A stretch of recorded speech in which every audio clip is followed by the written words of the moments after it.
আসসালামু আলাইকুম। অনেকদিন পরে আপনাদের জন্য, আমাদের পরিবারের জন্য, বলতে পারেন আমাদের দেশের জন্য একটি সচেতনতামূলক ভিডিও নিয়ে আসলাম। ভিডিওটি অবশ্যই আপনি নিজে কন্টিনিউ করবেন এবং আপনার টাইম লাইনে ভিডিওটি শেয়ার করে রাখবেন, কারণ এই ভিডিওটি বেশি বেশি শেয়ার হওয়া উচিত। এই বিষয়টি সবার জানা প্রয়োজন। আমি যতটুকু জানি আপনাদেরকে জানানোর চেষ্টা করব। অনেকে হয়তো বিষয়টি জানেন, তারপরও ভিডিওটি দেখবেন। বর্তমানে র্যাবিস ভাইরাসের আক্রমণ অনেক বেড়ে গেছে। আপনার বাড়িতে বা আপনার পাশের বাড়িতে যদি কেউ কুকুর বিড়াল পুষে, তাহলে অবশ্যই সেগুলোকে ভ্যাকসিনাইট করতে হবে। ভ্যাকসিনাইট না করলে আপনার ফ্যামিলি বা আপনার পাশের বাসার সেই ফ্যামিলি কিন্তু হুমকির মুখে থাকবে। ঠিক এমনই একটি ঘটনা আবারও ঘটে গেল আমাদের দেশেই। গত কাল থেকে একটি ভিডিও বেশ ভাইরাল। একটি ছোট্ট বাচ্চা মেয়ে, যে মেয়েটাকে প্রথম থেকে আপনারা স্ক্রিনে দেখতে পাচ্ছেন, এই মেয়েটা হঠাৎ অস্বাভাবিক আচরণ শুরু করেছে। তার বাড়ির মানুষের বক্তব্য হচ্ছে এই মেয়েকে বিড়ালে আঁচড় দিয়েছিল, যার কারণে এখন সে এই অস্বাভাবিক আচরণ করছে, বিড়ালের মতো ডাকছে এবং খামচে দেওয়ার চেষ্টা করছে। অ্যাকচুয়ালি যদি কেউ র্যাবিস ভাইরাসে অর্থাৎ জলাতঙ্ক রোগে যদি কেউ আক্রান্ত হয়, তার আচরণ কি ওই প্রাণীর মতোই হবে? আসলে এমনটি না। বিজ্ঞান বলে যে সেম হুবহু ওই প্রাণীর মতো আচরণ না হলেও এই ভাইরাস এতটাই মারাত্মক, যখন আক্রান্ত ব্যক্তি এই ভাইরাস যখন সংক্রমিত হয়, তখন ওই আক্রান্ত ব্যক্তির আচরণ কিছুটা অস্বাভাবিক হতে পারে। হ্যাঁ, অনেক সময় ওই আক্রান্ত ব্যক্তি কি করতে পারে? কাউকে কামড়ে দিতে পারে। আক্রান্ত ব্যক্তি কাউকে খামচে দিতে পারে, তার কারণ তার মধ্যে হিংস্রতা বেড়ে যায়, তার আচরণ পাগলাটে হয়ে যায়, তার মুখ দিয়ে লালা ঝরে। আক্রান্ত ব্যক্তি পানি দেখলে ভয় পায়। যদি বাতাস প্রভাবিত হয়, যদি মৃদু বাতাসও যদি হয়, তাহলে সেই বাতাস দেখলেও কিন্তু সে ভয় পাবে। আক্রান্ত ব্যক্তির বুকের মধ্যে সবসময় খিঁচুনি দিয়ে ওঠে এবং আরো নানা ধরনের লক্ষণ প্রকাশিত হয়। তবে এমনটি না যে আক্রান্ত ব্যক্তি হুবহু যদি কুকুরে কামড়ায় তাহলে কুকুরের ন্যায় আচরণ, বা বিড়ালে কামড়ালে বিড়ালের ন্যায় আচরণ, আসলে এমনটি না। তবে কিছুটা অস্বাভাবিক আচরণ কিন্তু তার মধ্যে লক্ষ্য করা যায়। তো এই র্যাবিস ভাইরাস, এটা খুবই মারাত্মক একটি ভাইরাস। আর এই র্যাবিস ভাইরাসের আক্রমণে সব থেকে বেশি পরিমাণে আক্রান্ত হয় আমাদের পাশের দেশ ভারতবর্ষে। ভারতবর্ষে প্রতি বছর 9 মিলিয়ন অর্থাৎ 90 লক্ষ মানুষ এই ভাইরাসে আক্রান্ত হয় এবং মারা যায় 20,000। আর সারা বিশ্বে এই র্যাবিস ভাইরাসের আক্রমণে, এই র্যাবিস ভাইরাসে যদি কেউ আক্রান্ত হয়, তাহলে সারা বিশ্বে প্রতি বছর একটা জরিপে দেখা গেছে যে মোটামুটি 60,000 মানুষ কিন্তু মারা যায় শুধুমাত্র এই প্রাণীর মাধ্যমে। এই প্রাণীর মধ্যে এই র্যাবিস ভাইরাসটি মূলত কুকুর থেকে সংক্রমিত।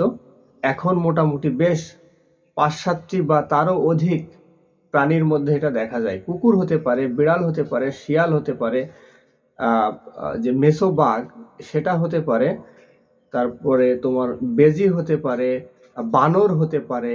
এ ধরনের অনেক ধরনের প্রাণী রয়েছে। তবে আরেকটি কথা সত্য, সেটা হচ্ছে এই যে র্যাবিস ভাইরাস, এই ভাইরাসটি কামড় দিলেও হবে, আঁচড় দিলেও হবে। আবার দেখা যাচ্ছে যে কোনো প্রাণী যদি এই ভাইরাসে আক্রান্ত অলরেডি থাকে, তাহলে তার লালার সংস্পর্শে গেলেও এটা আপনার বা আমার দেহে কিন্তু সংক্রামিত হতে পারে। এজন্য অবশ্যই আমাদের সবাইকে মোটামুটিভাবে সতর্ক থাকতে হবে, বাচ্চাদেরকে সতর্ক রাখতে হবে। এ কারণেই, তার কারণ এই ভাইরাসটি এতটাই মারাত্মক একটি ভাইরাস এটা সংক্রমিত হয়ে গেলে, এই ভাইরাসের লক্ষণ প্রকাশ পেয়ে গেলে তার বাঁচার আর কোনো পথ নেই। আর এই ভাইরাসে আক্রান্ত রোগীকে আপনি চোখে দেখতে পারবেন না। রোগী এতটাই কষ্ট পায় যে সেটা আসলে দেখার মতো না। শুধু আড়ালে লুকিয়ে আপনাকে আমাকে কাঁদা ছাড়া আর কোনো উপায় কিন্তু থাকবে না। এজন্য কোনো বাচ্চা বা কাউকে যদি কুকুর বিড়ালে আঁচড় দেয় কিংবা কামড়ায়, তাহলে অবশ্যই আপনার নিকটস্থ স্বাস্থ্য ক্লিনিকে যেতে হবে। তবে তার পূর্বে আপনি কিছু প্রাথমিক যে চিকিৎসা সেটা দিতে পারেন। যেমন ধরেন, যদি কাউকে কুকুর বা বিড়ালে আঁচড়ে দেয় বা কামড়ে দেয়, ক্ষত স্থানটি যদি গভীর হয়, অনেক সময় একটা জিনিস হয় কি, কুকুর বা বিড়ালে আঁচড় দিয়েছে, তার নখটা শুধুমাত্র চামড়ার উপর থেকে গেছে, হালকা ছুঁয়ে গেছে, তো যদি সেখান থেকে রক্ত না বের হয় তাহলে আশা করা যায় যে প্রবলেম হবে না। তারপরও আপনি চাইলে ডাক্তারের শরণাপন্ন হতে পারেন। তবে আঘাত গভীর বা চামড়া যদি হালকা কেটে যায়, সেখান থেকে যদি হালকা রক্ত বাহির হয়, এক কথায় কুকুর বেড়াল বা অন্য প্রাণীর নখ যদি আপনার উপরের যে ত্বকের যে চামড়া এটা ছিলে ফেলে, তাহলেই কিন্তু আপনাকে ডাক্তারের শরণাপন্ন হতে হবে।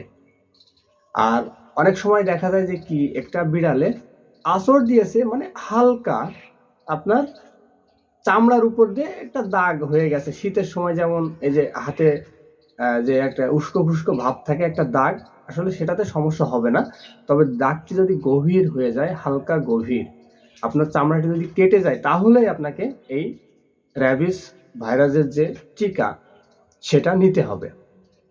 এখন আমি আপনাদেরকে আরেকটা বিষয় আমি একটু ক্লিয়ার করার চেষ্টা করব। বিষয়টা অনেকে জানেন, কারো যদি কুকুর বিড়াল শিয়াল অন্য প্রাণীর আঁচড় বা কামড় যদি দিয়ে দেয়, তাহলে সাথে সাথে ক্ষারযুক্ত সাবান দিয়ে সেই ক্ষত স্থানটি 15 থেকে 20 মিনিট আপনি পরিষ্কার করবেন।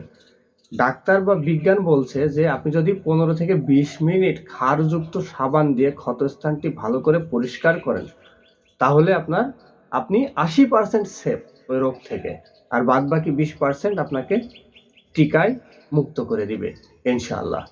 এখন র্যাবিস ভাইরাসের টিকা কিন্তু 2টা টিকা আছে। 2টা টিকা কেন দেয় বা কি জন্য দেয় আমি আরেকটু বলি, আমি যতটুকু জানি।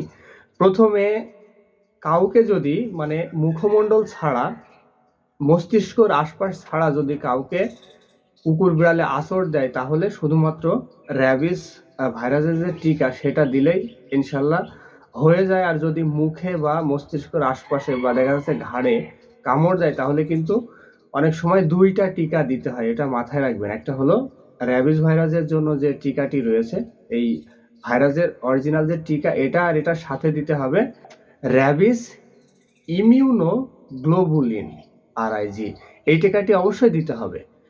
তো আপনার জানা মতে যদি কেউ এই কুকুর বিড়ালের আঁচড় খায় বা এই রোগে যদি কেউ আক্রান্ত হয়ে যায়, তাহলে অবশ্যই তাকে 24 ঘন্টার মধ্যে ডাক্তারের শরণাপন্ন হতে বলবেন বা নিজের সাথে করে নিয়ে যাবেন।